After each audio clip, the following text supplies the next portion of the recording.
আপনি কি বিয়ের পর রেশন কার্ড ট্রান্সফার করবেন কিন্তু বুঝতে পারছেন না কিভাবে করবেন? চিন্তার কিছু নেই। আজকে জানাবো ঘরে বসেই কিভাবে সহজে আপনি মোবাইলের মাধ্যমে এবং কম্পিউটারের মাধ্যমে রেশন কার্ড আপনার বাপের বাড়ি থেকে স্বামীর বাড়িতে ট্রান্সফার করার সহজ পদ্ধতি। নমস্কার বন্ধুরা, কেজি বাংলা টিপস ইউটিউব চ্যানেলে সকলকে স্বাগত।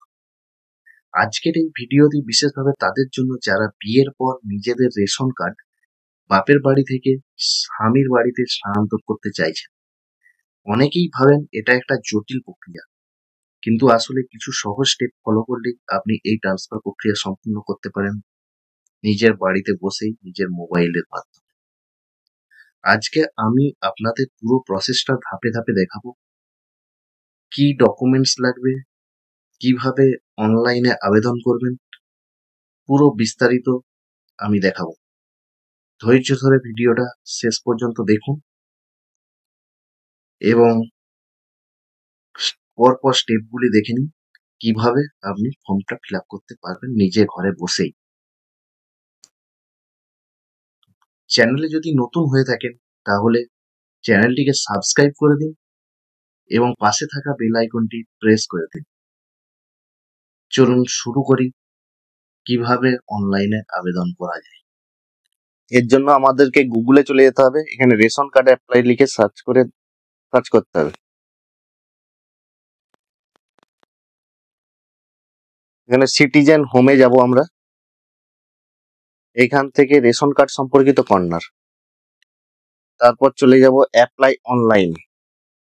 এখানে আধার নাম্বারটা দেবো, যার রেশন কার্ড স্থানান্তরিত হবে তার আধার নাম্বারটা দিয়ে সেন্ড ওটিপি করব। ওটিপি আসবে।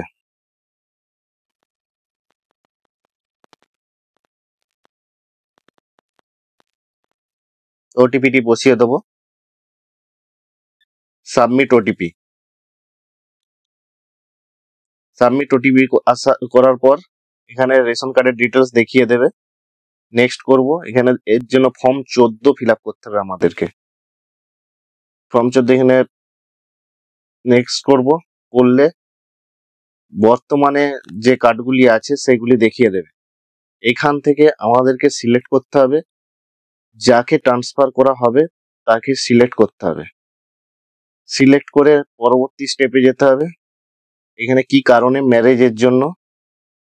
এখানে রেশন কার্ড নাম্বারটা দিতে হবে। নতুন পরিবারে কোনো সদস্যের রেশন কার্ডের নাম্বার এখানে দিতে হবে। নতুন যে পরিবারে অ্যাড হবে সেই পরিবারের সদস্যের রেশন কার্ডের নাম্বার এখানে দিতে হবে। দিলে পরের পেজে যে পরিবারে যেতেন তাদের সদস্যের তালিকা, এখানে তার ওটিপি যাবে। একটি ওটিপি বসিয়ে দেব।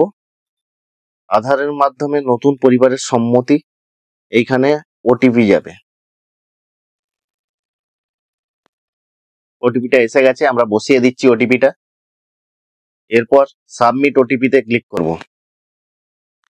ওটিপি সাবমিট হয়ে গেলে ফ্যামিলি ডিটেলস চলে আসবে, পরবর্তী নতুন পরিবারের বিবরণ। এরপর এখানে ফাইনাল সাবমিটে ক্লিক করতে হবে। ফাইনাল সাবমিট করে দিলেই কমপ্লিট। এইখান থেকে আমরা এবারে ড্যাশবোর্ডে চলে যাব। ড্যাশবোর্ড থেকে দেখে নেব, এখানে স্ট্যাটাস দেখে নেব। অনলাইন অ্যাপ্লিকেশন অফিসিয়াল ওয়েবসাইট আমি ডেসক্রিপশন বক্সে দিয়ে দেবো, আপনারা ওখান থেকে অ্যাপ্লাই করে নেবেন। আশা করি ভিডিওটি আপনাদের কাজে লাগবে। যদি ভিডিওটি ভালো লাগে তাহলে লাইক, শেয়ার আর সাবস্ক্রাইব করতে ভুলবেন না। কোনো প্রশ্ন বা সমস্যা থাকলে কমেন্ট করে জানাতে পারেন, আমি অবশ্যই উত্তর দেব। ধন্যবাদ সবাইকে, দেখা হবে পরের ভিডিওতে।